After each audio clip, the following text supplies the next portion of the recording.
I want to go now to Director Lori Criss.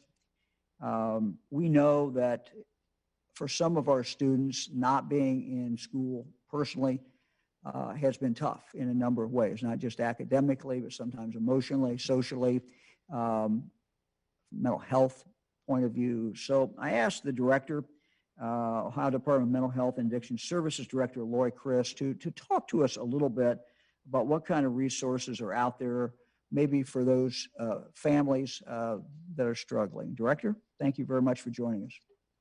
Absolutely. Governor, thank you so much for inviting me to talk about youth mental health, which is a top priority for your administration. And we've been working hard, as you know, to promote mental health throughout this pandemic. We're building out ways for kids and families to get support through programs like Be Present and the Ohio Care Line.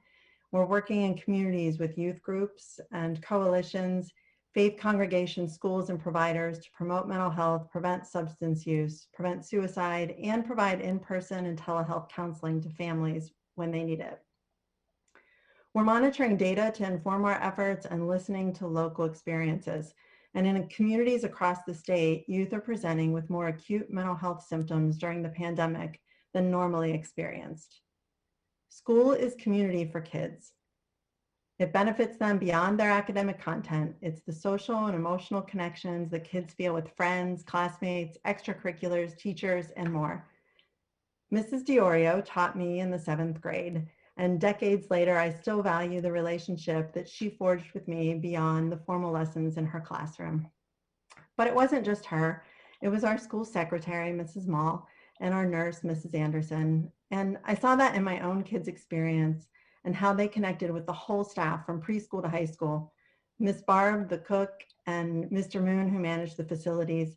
All of these adults build up our children's mental health and notice and support them when things don't seem to be going well. They give a smile, a quiet place to sit, a silly joke, a snack.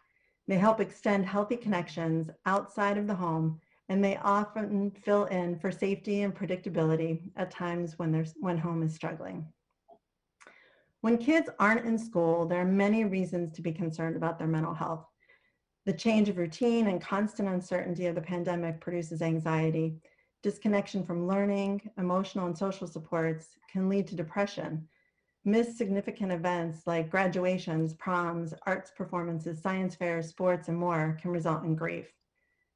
Families and friends should reach out for help if a young person is talking about feeling hopeless, worrying about being a burden, feeling like there's no reason to live, using drugs, alcohol, or engaging in other risky behaviors, struggling with school, or disconnecting from family and friends. You can call the Ohio Care Line at 1-800-720-9616 to talk with a trained counselor 24 hours a day, 7 days a week. They can help with a crisis, provide guidance, or connect you to help in the community. Governor, again, thanks for giving me the time to talk today about the importance of mental health for Ohio's youth. Director, you want to thank you very much. You want to give that Ohio Care Line again for us, please? Absolutely. It's 1-800-720-9616. Thanks, Director. Appreciate it very much.